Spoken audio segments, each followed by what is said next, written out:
Hey Sag, how are you? My name is Lauren B. Welcome to the Untitled Tarot. So, you and I, Sagittarius, have already sort of been on a journey this morning. I've been getting these breadcrumbs for you, from you, all morning. And I kind of want to just sit with you for a moment and walk through them because the way that they're stacking up is already leading to what I perceive to be a pretty interesting message. I am going to use the Wild Unknown Spirit Animal Oracle deck for you today. I had one card come out in a very odd way, but Sagittarius, I woke up this morning and I had a song in my head, and it isn't a song that I've heard in a really long time. And it's that song, A Little Party Never Killed Nobody, or Never Hurt. A little party never hurt nobody, so we gon' dance until we drop. And I was thinking to myself, where do I know that song from? And I realized it's from the movie The Great Gatsby, which is this story. I'm sure most of you have read it or at least seen DiCaprio, of this man and his compulsive love for this woman that he risked everything to get everything to give her what she thought that she wanted. But for me, I actually think one of the most interesting characters in that movie is Nick Carraway, because in many ways he is sort of just like along for the ride, observing this, and in many ways helping to facilitate sort of this excessive pursuit. So I'm walking around all morning thinking about The Great Gatsby, singing "A little party never hurt nobody." And then all of a sudden, I come across this word, this phrase on one of the TV shows I was watching. It was the title, and it was amour foul, which is this French word, which means like obsessive or uncontrollable passion. Thinking, okay, so all right, we got a lot about passion and compulsivity and all of this going on. And then I got an alert on my phone for the quote of the day, and it's this quote by Dominique Levy, when she says, "My heart is unlimited in its capacity for love, but I am limited in passion and commitment." And I thought, okay.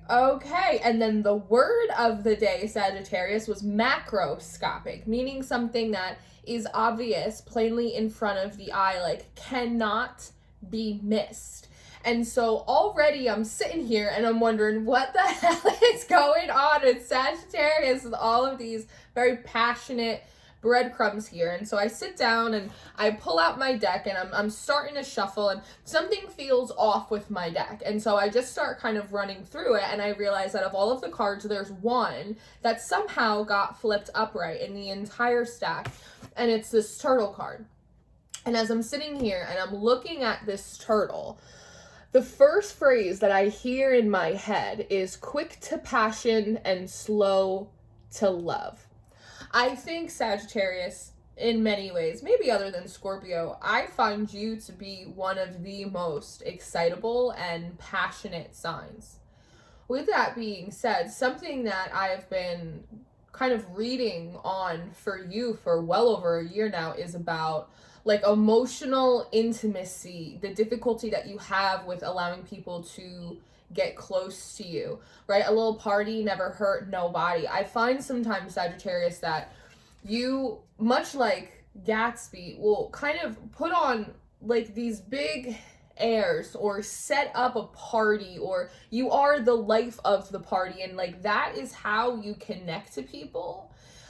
You put on a show, again, you host the event, you get everyone together. It's always like a lot of people. It's always a lot of action. It's always a lot of doing. And that is when you sort of feel most excited or most passionate or most engaged, right? And it's very much like I'm here for a good time. I'm not here for a long time. And I feel like you sit in that energy so predominantly. But the thing is that after everyone goes home, after that party has ended, after that adventure, that trip, or that experience is over, who and what do you have left? In many ways, it feels as if when there is a spark of creativity, when there is a spark of chemistry, when there is a spark of passion, between you and something, or between you and someone. You are in it. You are engaged. You are ready, very much like holding Caulfield, to like pack everything up and go away on this kind of lover's quest, or this big adventure and odyssey, right? Like there's something, and part of it's maybe because you're a mutable sign, right? Like I see this as a really common thing with Geminis and with Pisces and even with Virgos, even though they would never admit it.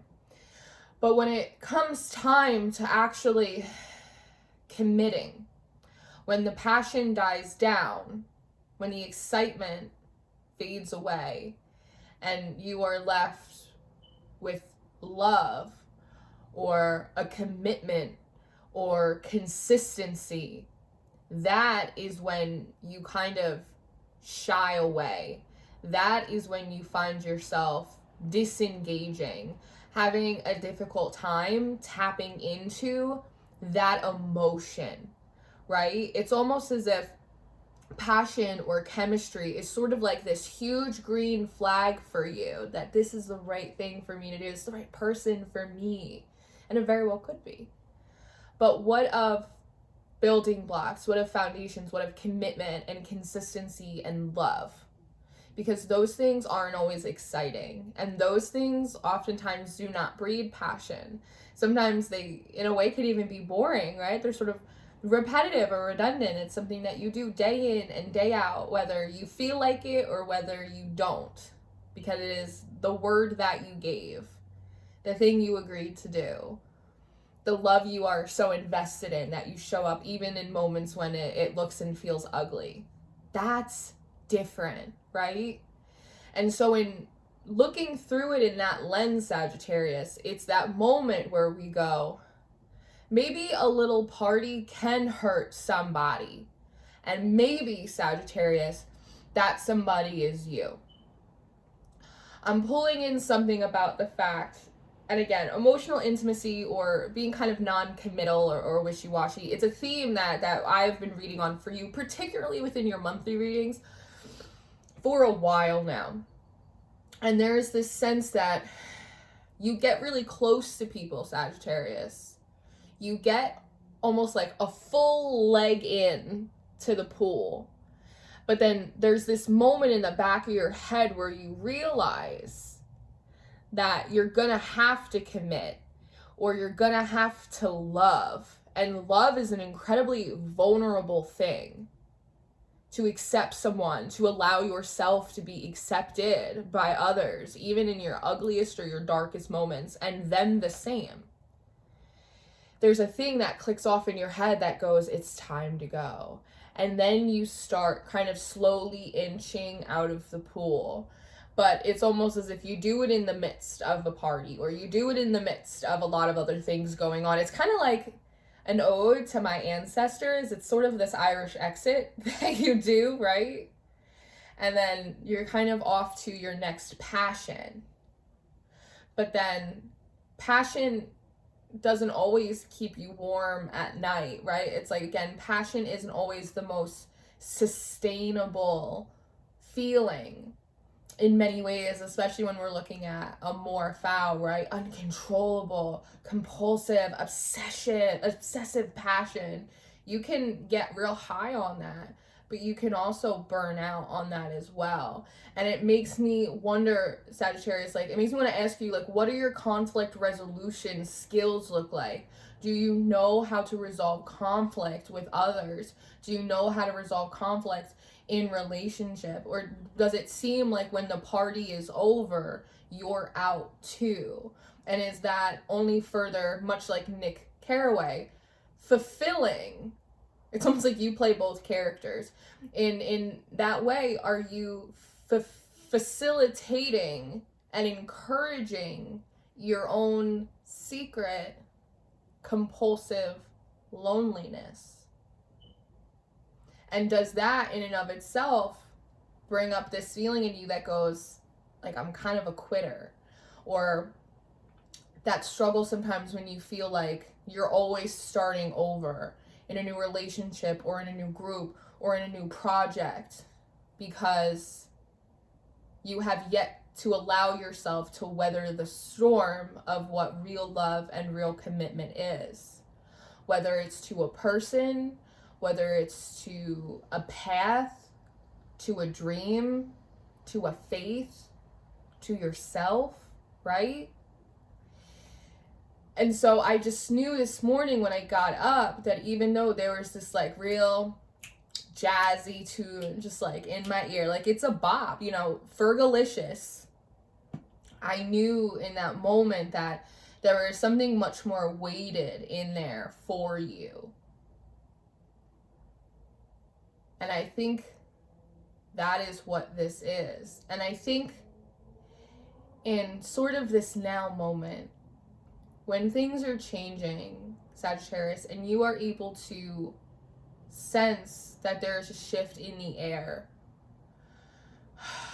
when you kind of feel that new dawn approaching, it's kind of like the second season of a show, and it's like, you know, there are going to be some plot twists, you know, there's going to be a new adventure, and you know, some new characters are introduced, and maybe the budget is expanded, and right, it's like part of sort of your story arc, your character development, and you sense that in the air.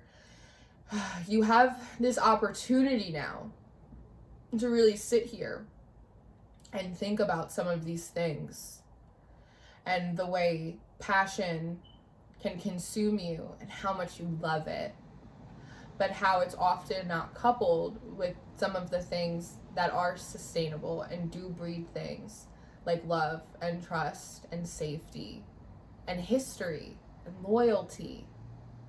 Because if you're able to address those things now, then you will have the ability moving forward into these new energies, into this new chapter, season 2 of the series that is your life, and have a different result to change in a way that benefits you on an interpersonal level.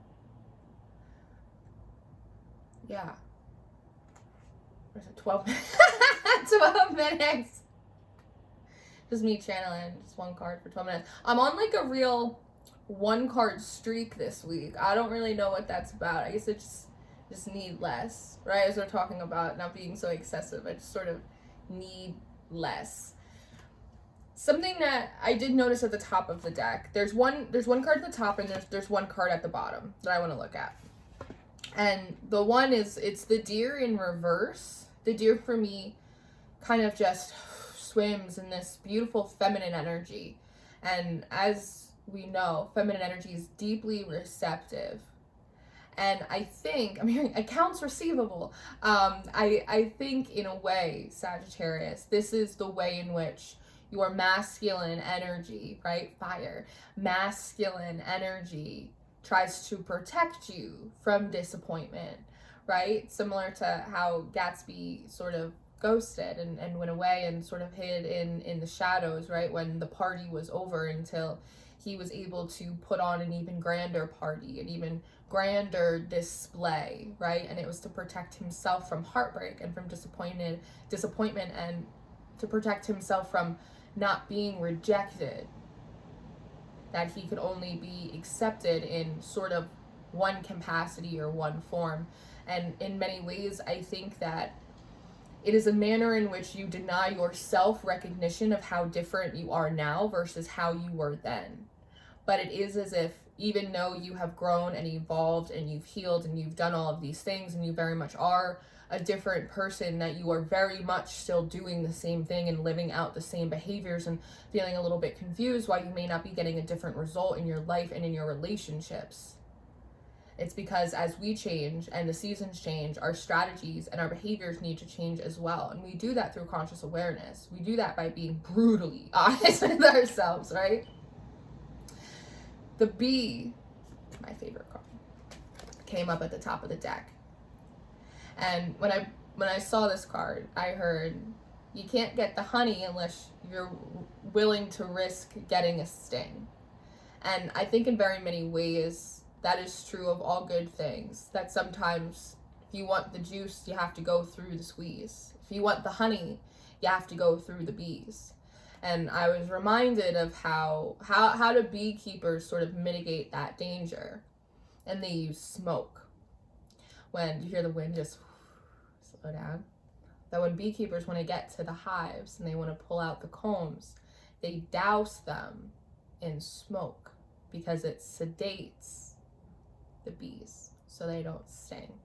What is smoke? Smoke and mirrors. It is illusion, it is distortion, it is a screen show, right, that we put up sometimes. And maybe for you, Sagittarius, that is your go-getter, spunky, high energy, party starter type of energy.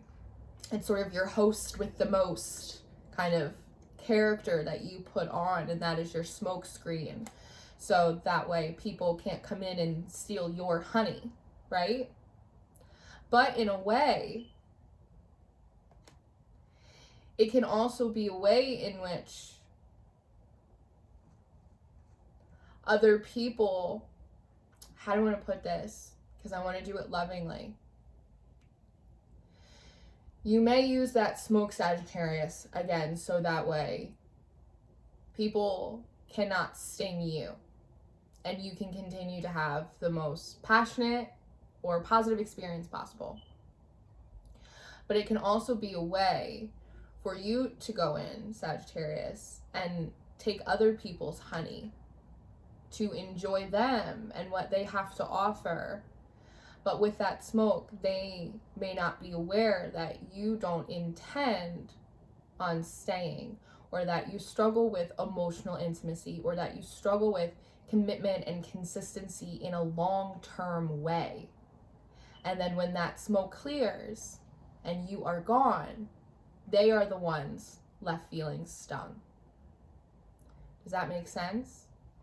Don't take it if it's not yours, but be honest with yourself if it is. And so no matter how you slice it, it is no longer sustainable. And I personally think, Sagittarius, that you are worthy of a new story. I think that you are worthy of instilling a new behavior and a new perspective in yourself and in your relationships, both present and potential moving forward. And it only comes from, again, being honest with ourselves and recognizing how the ways in which we try to keep ourselves safe are often the ways in which we hurt ourselves the most. It's all about balance, my loves. It's all about balance. It's about alignment. So I encourage you to sit and think about your relationship with love and what love means for you. I encourage you to sit and think about commitment and consistency and doing things, whether they are creative or professional or personal, that require you to show up and to love and to show up in acceptance day in and day out. When it's sunny, when it's raining, and when you want to, and when you don't, and whether or not you had healthy examples of that growing up, whether you have the ability to rewrite that script for yourself now, think about it. See how you feel. I'll be here when you're done. So I'm gonna go do an extended reading for you. I didn't really intend for your reading to go this way. I intend to just kind of talk about that turtle and then pray and then just sort of lay it all out. But that's just sort of not how it wanted to flow, and I did not want to interrupt this kind of beautiful flow that I saw come forward. But we are going to go do an extended reading and sort of see how else this wants to play out for you. I do want to kind of investigate the energies within your environment a bit and see how they may be impacting the current situation that you're in. I do love you so much, and I always appreciate God for all of the messages that come through. He knows that. But I appreciate you being here. I really hope this was helpful for you. I love you so much, Sagittarius. I love you so much. And I'll see you later. Goodbye. All the links are in the description box. Scroll down.